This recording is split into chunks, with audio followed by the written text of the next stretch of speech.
Hello my dear friends, welcome to Lucky Education and today we are going to start a new course class 8th science. तो आज से हम पढ़ेंगे class 8 की science NCERT वाली book cover करेंगे, जो कि आपको आप चाहे किसी भी बोर्ड से हो, किसी भी स्टेट से हो, हर जगह पर ये बुक आपको काम आएगी। और ये CBSE as well as RBSE Rajasthan के स्टूडेंट के लिए भी, और सीबीएसई मतलब ऑल इंडिया लेवल पर ये आपको काम आने वाली है। ठीक है, साइंस में लगभग 18 चैप्टर हैं। आपके टोटल जो चैप्टर हैं वो 18 चैप्टर दे रखे हैं, 18 चैप्टर दे रखे हैं। पहला वाला चैप्टर में स्टार्ट करेंगे आज, क्रॉप प्रोडक्शन एंड मैनेजमेंट, मतलब कैसे क्रॉप का प्रोडक्शन, फसल कैसे उगाई जाती है और उसका मैनेजमेंट कैसे किया जाता है। मतलब ऐसे समझ लो, we are going to visit rural life.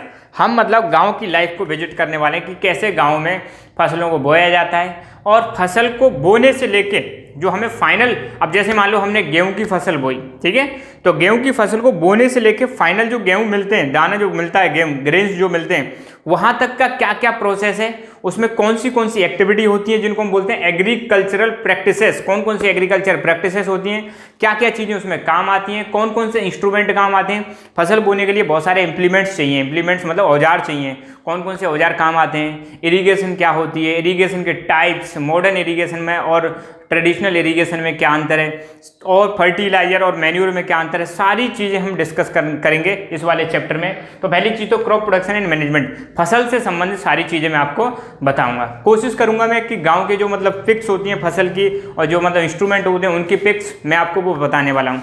आज हमारा ये सिर्फ इंट्रोडक्टरी लेक्चर है, इंट्रोडक्शन दूंगा बोर्ड पर। बाकी हमारी जो आने वाले वीडियोज हैं वो आपको कंप्यूटर के थ्रू, स्लाइड्स के थ्रू देखने को मिलेंगे, विद पिक्स में देखने को मिलेंगे। ठीक है, वो सारी चीज़ें। तो चैप्टर 1 मैं शुरू कर रहा हूँ, क्रॉप प्रोडक्शन एंड मैनेजमेंट। सबसे पहले हम, अब ये जो चीज़ है ये किस में आती है पता है, एग्रीकल्चर में आती है। क्रॉप फसल जो होती है सारी चीज़ें किसका पार्ट है, एग्रीकल्चर का पार्ट है। तो पहले हम समझेंगे भाई एग्रीकल्चर की शुरुआत कब से हुई, एग्रीकल्चर की हम हिस्ट्री समझेंगे। हिस्ट्री समझना बहुत ज़्यादा जरूरी है। ठीक है, तो ये चीज़ हल्का सा अगर हम इसको हिस्ट्री से अगर लिंक करें तो आपने क्लास 6 में ही पढ़ा होगा, अगर नहीं पढ़ा तो कोई बात नहीं। हमारी जो जीवन की शुरुआत हुई थी, तो शुरुआत में जो इंसान था वो था नोमैड्स। नोमैड्स को बोलते हैं घुमक्कड़। हम कैसे हुआ करते थे, जब शुरुआत में हम थे तो हम घुमक्कड़ हुआ करते थे। मतलब कभी इधर घूम रहे हैं, कभी इधर घूम रहे हैं। मतलब हम खाने के लिए क्या करते थे, इधर उधर घूमते रहते थे, आज यहाँ कभी वहाँ कभी वहाँ। ठीक है, तो हम शुरुआत में कैसे हुआ करते थे, इंसान नोमैड्स हुआ करता था, घुमक्कड़ टाइप का हुआ करता था। उसका जो आवास था, जिसको हम बोलते हैं सेटलमेंट फिक्स नहीं था। फिर इंसान ने क्या किया, हंटर गैदरर बन गया। हंटर गैदरर का मतलब क्या है, अब शुरुआत में तो जहाँ मन में आया वहाँ से खा लिया और मतलब चलता गया, तो मतलब अपना पेट भरा दूसरी जगह चला गया। अब इंसान को ज़रूरत पड़ी कि यार हमें कुछ इकट्ठा भी करना चाहिए, तो इंसान क्या करने लग गया, गैदरर बन गया। गैदरर का मतलब इकट्ठा करने लग गया। अब मान लो किसी पेड़ से उन्होंने फ्रूट लाया, सपोज आम लेके आया, तो उसने आम कल के लिए भी रख लिया कि यार मैं सुबह जगूंगा तो ऐसा नहीं कि फिर दोबारा मतलब चलें खाने के लिए तलाश में निकल जाए। तो वो इकट्ठा करने लग गया, हंटर बन गया। हंटर मतलब शिकारी बन गया, शिकार करने लग गया। ठीक है, तो पहले नॉर्मल घूमता रहता था, फिर हंटर गैदरर बन गया, शिकार करने लग गया, और गैदरर मतलब इकट्ठा करने भी लग गया। बाद में बहुत समय बाद उसने सोचा यार ऐसे भी कैसे लाइफ कटेगी, तो बहुत लंबे समय बाद फिर उन्होंने क्या किया, एग्रीकल्चर करना स्टार्ट किया। अब देखो, यहाँ तक जो इंसान था उसका कोई आवास नहीं था, सेटलमेंट फिक्स नहीं था। सेटलमेंट का मतलब है रहने की जो जगह होती है, आवास जो है उसका कोई फिक्स नहीं था। टेम्परेरी सेटलमेंट हुआ करता था, कहीं भी रुक जाया करता था, गुफाओं में, पेड़ की छाल में, खोखले पेड़ जो हुआ करते थे ऐसे। बाद में जब इंसान एक जगह पर रहने लगा तो उसको अपने खाने का प्रबंध करने के लिए उसने क्या स्टार्ट की, उसने एग्रीकल्चर की शुरुआत की। और सबसे पहले ध्यान देना, बार्ले, जौ की शुरुआत की गई थी। किसकी शुरुआत की गई थी, जौ की खेती की शुरुआत की गई थी, जिसको हम बोलते हैं बार्ले। क्या बोलेंगे, बार्ले। अभी आएगा, ध्यान देना। तो खेती होना स्टार्ट हो गई, जानवर पालना भी स्टार्ट कर दिया। एग्रीकल्चर के साथ साथ उसने क्या किया, डोमेस्टिकेशन करना स्टार्ट किया। डोमेस्टिकेशन को हम बोलते हैं जानवरों को पालना स्टार्ट किया। अब जब खेती करेंगे तो सिंपल सी बात है, हम गाय भैंस, और अब गांव में आपने देखा होगा, आप आई एम श्योर बहुत सारे लोग गांव से होंगे, आप नहीं तो आपके मम्मी पापा गांव से बिलोंग करते होंगे, या फिर उनके दादा दादी, आपके दादा दादी। तो गाँव में आपने देखा होगा किसान जो है खेती भी करता है, साथ ही साथ में पशुपालन भी करता है, जिसको हम बोलते हैं एनिमल हस्बेंड्री। ठीक है, है, और डोमेस्टिकेशन भी बोल सकते हैं। तो डोमेस्टिकेट करना स्टार्ट कर दिया, जानवरों को पालना स्टार्ट कर दिया, ठीक है। तो ये कहानी रही हमारी किसकी, एग्रीकल्चर की। एग्रीकल्चर ऐसा नहीं कि शुरुआत से हम पहले दिन से ही करते आ रहे हैं, हम पहले नोमैड्स थे, फिर हंटर गैदरर बने, और बाद में हमने एग्रीकल्चर करना स्टार्ट किया। और जब एग्रीकल्चर करना स्टार्ट किया तो साल में एक बार में ही बहुत सारी फसल हो जाती थी, और हम उसको फिर एक एक साल के लिए स्टोर करके रख लेते हैं। अब इंसान का काम और कैसा हो गया, आसान। पहले हर दिन भटकना पड़ता था खाने के लिए, अब वो एक बार में, जैसे आपने देखा होगा, अब जैसे रबी की फसल है, सपोज गेहूं की है, तो गेहूं एक ही बार में जब हो जाते हैं तो हम पूरी साल के लिए स्टोर कर लेते हैं, ठीक है। तो काम चल गया पूरी साल का। तो एग्रीकल्चर से इंसान का और क्या हो गया, काम आसान। और एग्रीकल्चर तो भाई देश की जान है, देश की जान है। तो ये तो रही हिस्ट्री की बात। दूसरी चीज, हम बात करें इंडिया की, भारत देश की बात करें, तो भारत देश हमारा कैसा देश है, एग्रीकल्चरल कंट्री है। मतलब यहाँ पर जो पॉपुलेशन है, आज हमारे देश में जितनी भी पॉपुलेशन है उसका लगभग 80%, 80% जो पॉपुलेशन है, 70 से 80% पॉपुलेशन है, वो डायरेक्टली किस पे डिपेंड है, एग्रीकल्चर पर डिपेंड है। हमारी 70 से 80% पॉपुलेशन, हमारे देश के ज़्यादातर देशवासी कहाँ पर, किस चीज़ पर डिपेंड है, अपने रोजी रोटी के लिए। लाइवलीहुड का मतलब क्या होता है, अपनी रोजी रोटी के लिए, एम्प्लॉयमेंट के लिए, रोजगार के लिए सीधे सीधे खेती पर डिपेंडेंट है। एग्रीकल्चर सोर्स ऑफ इनकम है। एग्रीकल्चर जो है, हमारी खेती जो है, इनकम का सोर्स है। सिंपल सी बात है, गांव में जो किसान होते हैं वो अपनी रोजी रोटी इनकम के लिए क्या करते हैं, खेती करते हैं, और खेती करते हैं तो उसी से उनकी क्या आती है, इनकम आती है। साथ ही साथ में गांव के लोगों को एग्रीकल्चर से एम्प्लॉयमेंट मिलता है। एम्प्लॉयमेंट मतलब नौकरी मिलती है। हमें फूड ग्रेन्स मिलते हैं, जो जितनी भी पॉपुलेशन है देश की, सबको क्या मिलता है, अनाज मिलता है। अगर किसान खेती करना बंद कर दे तो हमें अनाज नहीं मिलेगा, खाने के लाले पड़ जाएंगे, ठीक है। और GDP, gross domestic product, gross domestic, ये क्या है, ये नेशनल इनकम है, नेशनल इनकम। तो हमारे भारत देश की जो आय है, नेशनल इनकम पूरे देश की, उसमें भी एग्रीकल्चर का क्या है, योगदान है, कंट्रीब्यूशन है। तो एग्रीकल्चर देखी जाए तो बहुत ज़्यादा, मतलब इसको अगर देखें इकोनॉमिक्स के पॉइंट ऑफ व्यू से, इसका बहुत ज़्यादा रोल है। हम विदेशों में मतलब बहुत सारे सामान को एक्सपोर्ट भी करते हैं, एक्सपोर्ट करते हैं, हमारे देश से दूसरे देशों में बेचते हैं एग्रीकल्चर का सामान, ठीक है, बहुत सारी चीज़ें। तो ये रहा एक नॉर्मल बात। को एग्रीकल्चर, आपको पता है इंडिया एग्रीकल्चर कंट्री है, एग्रीकल्चर बहुत इंपॉर्टेंट है। और हमारे देश में जो ज़्यादातर पॉपुलेशन है वो कहाँ पर रहती है, गांव में रहती है। और गांव में रहती है तो वो किस पर डिपेंड है, एग्रीकल्चर पर डिपेंड है। और जब 70 से 80% पॉपुलेशन एग्रीकल्चर पर डिपेंड है, तो हमारी ये ड्यूटी बनती है as a citizen, as a student, हम जो भी हैं, हमारी ड्यूटी है कि भाई हमें एग्रीकल्चर के बारे में पता होना चाहिए। अगर आप सिटी में रहते हैं तो तब भी आपका दायित्व है, जिम्मेदारी है कि एग्रीकल्चर से संबंधित आपको हर चीज़ आनी चाहिए, कि यहाँ पे क्या क्या चीज़ें होती हैं, क्या क्या एक्टिविटीज़ होती हैं। आपके अंदर क्यूरियोसिटी होनी चाहिए, जानने की इच्छा होनी चाहिए। अब हम आते हैं भाई क्रॉप पर। किस पर आएंगे, क्रॉप। क्रॉप का मतलब होता है फसल। क्रॉप का मतलब क्या होता है, फसल, खेती, ठीक है। तो क्रॉप के बारे में जानेंगे। तो क्रॉप क्या होती है, देखो सपोज ये मान लो गेहूं का पेड़ है, वीट का, किसका पेड़ है, वीट का पेड़ है। सपोज ये वीट का पेड़ है, सॉरी प्लांट है, प्लांट क्या है, वीट का पौधा है। पेड़ तो बहुत बड़ा हो जाता है, एक वीट का प्लांट है, ठीक है। गेहूं का पौधा आपने देखा होगा। अगर सपोज इसी गेहूं के पौधे को बहुत बड़े लेवल पर उगा दिया जाए, बहुत बड़े लेवल पर उगा दिया जाए, ये मान लो एक बड़ा सा खेत है, सपोज ये बहुत बड़ा क्या है, खेत है, और इस खेत में सिर्फ क्या है, उगा दें, इसमें हम ग्रो करें, सिर्फ और सिर्फ क्या करें, वीट ग्रो करें। ये लोग क्या ग्रो कर दिया, वीट ग्रो कर दिया। तो एक खेत में, एक बहुत बड़ी जगह में आपने क्या उगाया, सिर्फ और सिर्फ वीट का प्लांट उगा रहे हैं। किसका, वीट का प्लांट ग्रो कर रहे हैं। तो यहाँ पर एक ही प्रकार के प्लांट हैं, वन टाइप के प्लांट हैं, और वो वन टाइप के प्लांट किसके हैं, वीट के प्लांट हैं, ठीक है। अगर ऐसे एक बड़े लेवल पर सिंगल टाइप के प्लांट को ग्रो किया जाए, सिंगल टाइप के प्लांट को अगर बड़े लेवल पर ग्रो किया जाए तो उसी को हम क्या बोलते हैं, क्रॉप बोलते हैं। क्या बोलते हैं, क्रॉप। तो when single type of plant, ध्यान देना, when single type of plant grown in a large area, उसी को हम क्या बोलते हैं, क्रॉप। तो कोई पूछ ले कि क्रॉप क्या है, तो आपको बताना है जब एक ही प्रकार के प्लांट को बहुत बड़े एरिया में उगाया जाता है उसको हम क्या बोलते हैं, क्रॉप बोलते हैं। जैसे मान लो यहाँ पे 4 खेत हैं, एक खेत ये हो गया, एक खेत ये हो गया, एक खेत ये हो गया। मान लो इस वाले खेत में वीट के प्लांट हैं, इस वाले खेत में बारले के प्लांट हैं, इस वाले खेत में मस्टर्ड के प्लांट हैं, ठीक है। इस वाले खेत में सपोज पोटैटो है, पोटैटो के प्लांट हैं। तो जब एक पूरे खेत में, अगर आप देसी भाषा में अगर बात करें, गांव की भाषा में, जब एक पूरे खेत में एक ही प्रकार की फसल हम उगा रहे हैं, एक ही प्रकार का पौधा हम उगा रहे हैं, उसको हम क्या बोलते हैं? क्रॉप बोलेंगे। सिंपल सी बात है। When single type of plant grown in a large area, उसी को हम क्या बोलते हैं? क्रॉप बोलते हैं। तो क्रॉप अगर कोई पूछ ले क्या है क्रॉप, तो आपको बताना है एक बड़े एरिया में जब एक ही प्रकार के प्लांट उगाए जाते हैं तो उसको हम क्या बोलते हैं? क्रॉप बोलते हैं। क्रॉप जो है ये एक डेफिनेट सीजन में बोई जाती है। अब वैसे क्रॉप हमारी कई प्रकार की होती हैं। अगर हम सीजन के आधार पर देखें, on the basis off season, on the basis off season, अगर सीजन के आधार पर क्रॉप का अगर हम क्लासिफिकेशन करें तो क्रॉप हमारी 3 प्रकार की होती हैं, रबी क्रॉप, खरीफ क्रॉप और जायद क्रॉप।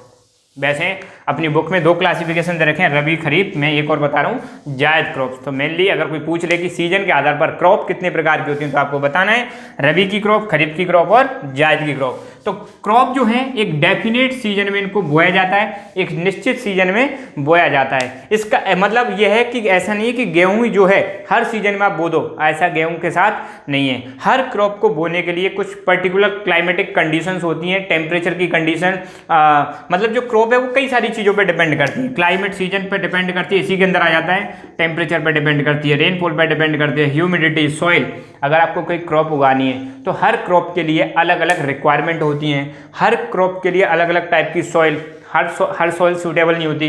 ह्यूमिडिटी, रेनफॉल, टेम्परेचर, ये कंडीशंस हर क्रॉप के लिए क्या होती हैं? अलग अलग हो जाती हैं।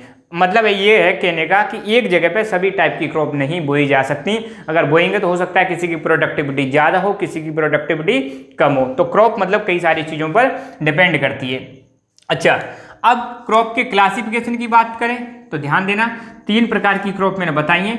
किसके आधार पर? जब भी हम कोई क्लासिफिकेशन करते हैं तो उस क्लासिफिकेशन का क्या होता है? एक बेस होता है, एक आधार होता है, किस आधार पर हम इनको बांट रहे हैं। तो जो सीजन होते हैं, तो आपको पता है इंडिया में मेनली 3 ही सीजन है। मेनली कितने सीजन है? इंडिया में 3 सीजन है। कौन कौन से सीजन है? पहला है आपका समर सीजन, जो मतलब गर्मियाँ होती हैं। फिर आता है आपका रेनी सीजन, बरसात वाला। अभी कौन सा सीजन चल रहा है? रेनी। फिर आता है आपका विंटर सीजन, सर्दियों वाला। तो ये 3 मेन सीजन है। तो सीजन के आधार पर क्रॉप है हमारी 3 प्रकार की। विंटर सीजन में जो क्रॉप बोई जाती है उनको हम बोलते हैं रबी की क्रॉप। रेनी सीजन में जो क्रॉप बोई जाती है उनको बोलते हैं खरीफ क्रॉप। तो अभी कौन सी क्रॉप बोई गई है? खरीफ की क्रॉप। और समर सीजन में जो क्रॉप बोई जाती है उनको हम बोलते हैं जायद की क्रॉप्स। तो ध्यान देना, 3 प्रकार की क्रॉप मैंने बताई है सीजन के आधार पर। पहली है रबी क्रॉप, दूसरी है खरीफ क्रॉप, तीसरी है जायद क्रॉप। ये किस आधार पर हमने क्लासिफिकेशन किया है? सीजन के आधार पर। पहली कौन सी क्रॉप है? रबी की क्रॉप। कौन से सीजन में बोई जाती है? विंटर सीजन में, मतलब सर्दियों में। सर्दियों में जो क्रॉप बोई जाती है रबी की क्रॉप। गर्मियों में जो क्रॉप बोई जाती है जायद की क्रॉप्स। और बरसात वाले सीजन में जो बोई जाती है खरीफ की क्रॉप। अब चलो एक बार में सारी क्रॉप कंप्लीट कर लेते हैं। पहले देखते हैं रबी की क्रॉप के बारे में। तो रबी की क्रॉप के बारे में पहला चीज़ ये याद रखना है कि किस सीजन में बोई जाती है? विंटर सीजन में। दूसरा, किस महीने से किस महीने तक? अक्टूबर से मार्च के बीच में। ध्यान देना, अक्टूबर में मान लो बो दिया जाता है इसको, वो सोइंग सीजन हो गया। सोया मतलब सोन का मतलब कब बोया जाता है? लगभग अक्टूबर के समथिंग। और मार्च तक इसको क्या कर दिया जाता है? इसकी हार्वेस्टिंग कर दी जाती है। हार्वेस्टिंग मतलब इसको काट लिया जाता है। अब गेहूं अब बो दिया तो उसके बाद उसकी कटाई करेंगे, बाद में जब पक जाएगी, कटाई करने के बाद उसकी कुटाई करेंगे। कुटाई का मतलब पिटाई नहीं, तो मतलब उसको अलग कर लेंगे ग्रेन्स को, जो मतलब उसका पौधा है। तो अक्टूबर से मार्च के बीच में कौन सी क्रॉप बोई जाती है? रबी की क्रॉप बोई जाती है विंटर सीजन में। अक्टूबर से मार्च में क्या होता है? सर्दी होती है, विंटर होती है। अगर कोई पूछ रहे कि भाई आप 2 या 3 या 4 एग्जाम्पल दो रबी की क्रॉप के, तो आप बता देना व्हीट, बार्ले, मस्टर्ड, ग्राम, पी, ये मतलब मटर। तो मटर, चना, सरसों, जौ, गेहूं, इनको कब बोया जाता है? सर्दियों में बोया जाता है। सिंपल सी बात है। तो आ जाए कभी तो बता देना कि रबी की क्रॉप विंटर में बोई जाती है, विंटर सीजन में, अक्टूबर से मार्च के बीच में बोई जाती है। एग्जाम्पल पूछ ले तो व्हीट, बार्ले, मस्टर्ड, ग्राम, पे, मटर। ठीक है, ये हो गया। दूसरा खरीफ। तो खरीफ की जो क्रॉप है ये रेनी सीजन में बोई जाती है, बरसात वाले दिनों में बोई जाती है। और आपको पता है रेनी सीजन की शुरुआत कब से होती है? जैसे ही जून आया, जून के बाद रेनी सीजन की शुरुआत हो जाती है। जून जुलाई में, जून के लास्ट वीक में मतलब हमारे यहाँ पर जनरली जून से ही मतलब बरसात आना स्टार्ट हो जाती है। इंडिया की अगर बात करें तो ये सपोज अपना इंडिया है। तो इंडिया में इस जगह पर 1 जून को बरसात होना स्टार्ट हो जाता है, मॉनसून सीजन जिसको हम बोलते हैं। केरल में 1 जून को बरसात होने लग जाती है और मार्च जुलाई तक आते आते यहाँ पे नॉर्थ इंडिया में भी बरसात की शुरुआत हो जाती है। तो जून से लेकर जून, जुलाई, अगस्त, सितंबर, तो सितंबर तक कौन सी क्रॉप बोई जाती है, कौन सी उगाई जाती है? खरीफ की क्रॉप उगाई जाती है। कैसे सीजन में? रेनी सीजन में। एग्जाम्पल अगर कोई पूछ ले, मिलेट मतलब जो बाजरा होता है, ग्राउंडनट, मूंगफली, मेज, मक्का, ज्वार, पैडी, ये सारी की सारी क्रॉप्स कब उगाई जाती हैं? खरीफ, ये खरीफ क्रॉप के अंदर आती हैं और रेनी सीजन में इनको उगाया जाता है। तीसरी क्रॉप है जायद की क्रॉप्स। तो देखो समर सीजन, आपका रेनी सीजन और विंटर सीजन के बीच में एक और सीजन आता है जिसको हम बोलते हैं समर सीजन, और ये है मार्च से जून के बीच में। मार्च से जून के बीच में जब कोई बरसात नहीं होती, ना ज़्यादा सर्दी पड़ती है, तो इस समय पर जो फसल उगाई जाती है उसको हम क्या बोलते हैं? जायद की क्रॉप्स बोलते हैं। इसमें क्या आता है? वाटरमेलन, मस्कमेलन, कुकुम्बर और वेजिटेबल्स। ये किसका पार्ट है? ये इसका पार्ट है हमारा जायद की क्रॉप्स का। ठीक है, एक बार मैं पुनः बता देता हूँ जो भी मैंने अब तक बताया, ध्यान देना। एग्रीकल्चर के बारे में तो मैंने सारी चीज़ें बताई दी है। अपना देश एग्रीकल्चर कंट्री है, एग्रीकल्चर हमारे देश की जान है और हमारे किसान भाई जो हैं वो भी हमारे देश की क्या है? जान है। ठीक है, हमें जो खाने पीने की जो चीज़ें मिलती हैं, फल सब्जियां और जो ग्रेन्स जो मिलते हैं वो कहाँ से मिलते हैं? सारी की सारी चीज़ें एग्रीकल्चर से मिलती हैं। तो एग्रीकल्चर से संबंधित जितनी भी प्रैक्टिसेस हैं उनको हम क्या बोलते हैं? एग्रीकल्चर प्रैक्टिसेस बोलते हैं। एग्रीकल्चर की शुरुआत कैसे हुई है मैं बता चुका हूँ कि इंसान पहले घुमक्कड़ हुआ करता था, नोमैड्स हुआ करता था, फिर वो हंटिंग करने लग गया, फिर वो गैदरर बन गया, हंटर गैदरर बन गया, और बाद में एक लंबे समय के बाद उसने एग्रीकल्चर करना स्टार्ट कर दिया। ठीक है, और ये सारी चीजें आपको बताइए। फिर मैंने बताया क्रॉप। क्रॉप क्या होती है? जब एक बहुत बड़े एरिया में एक ही प्रकार के प्लांट को ग्रो किया जाता है तो उसको हम क्या बोलते हैं? क्रॉप बोलते हैं। ठीक है, दूसरी चीज, इसको एक डेफिनेट सीजन में बोया जाता है। क्रॉप कई सारी चीजों पे डिपेंड करती है, टेम्परेचर, आपका रेनफॉल, ह्यूमिडिटी, सॉइल, सीजन, इन सारी चीजों पे डिपेंड करती है। सीजन के आधार पर जो क्रॉप होती है वो 3 प्रकार की होती हैं, रबी की क्रॉप, खरीफ की क्रॉप और जायद की क्रॉप। रबी की क्रॉप जो है वो आपकी विंटर सीजन में बोई जाती हैं, खरीफ की क्रॉप है रेनी सीजन में, और जायद की क्रॉप समर सीजन में बोई जाती हैं। रबी की क्रॉप बोई जाती है अक्टूबर से मार्च के बीच में, खरीफ की क्रॉप का टाइम है जून से सितंबर के बीच में, और जायद का है मार्च से जून के बीच में। एग्जाम्पल बहुत इंपॉर्टेंट है। रबी की क्रॉप्स में कौन कौन सी चीजें आती हैं? वीट, बार्ले, मस्टर्ड, ग्राम पी, तो ये और भी एग्जाम्पल आ जाएंगे पर इतने तो आपको लर्न करने। खरीफ की क्रॉप में मिलेट, ग्राउंडनट, मेज, ज्वार, पैडी, और जायद में वाटरमेलन, मस्कमेलन, कुकुम्बर और वेजिटेबल्स, ये इसमें आ जाएंगी। ठीक है, तो क्रॉप में बहुत सारी चीज़ें आती हैं, ये चीज़ आपको ध्यान रखना। तो 3 प्रकार की जो क्रॉप का क्लासिफिकेशन बताया इंपॉर्टेंट है। अब आने वाले जो वीडियोज हैं मैं आपको कंप्यूटर की स्लाइड्स के थ्रू कराऊंगा। और एक नोटिस और मैं बताना चाहता हूँ, हमारी एक एप्लीकेशन आ चुकी है प्ले स्टोर पर, उस एप्लीकेशन का नाम है लकी एजुकेशन। ध्यान देना, प्ले स्टोर पर हमारी एक एप्लीकेशन आ चुकी है, ऐप आ चुकी है, लकी एजुकेशन ऐप। वहाँ पर आपको संपूर्ण कोर्स मिलेगा, पूरा की पूरा कोर्स वहाँ पे प्रोवाइड किया जाएगा। तो वहाँ पर उसको आप डाउनलोड कर लें और वहाँ से अपना कोर्स देखें और वहाँ से पढ़ें आप। ठीक है, अभी ये इंट्रोडक्टरी लेक्चर है। आई होप ये चीज़ आपको समझ में आई होगी और आगे भी ये चीज़ें कंटिन्यू रहेंगी। So thank you so much, keep learning, keep enjoying and God bless you all.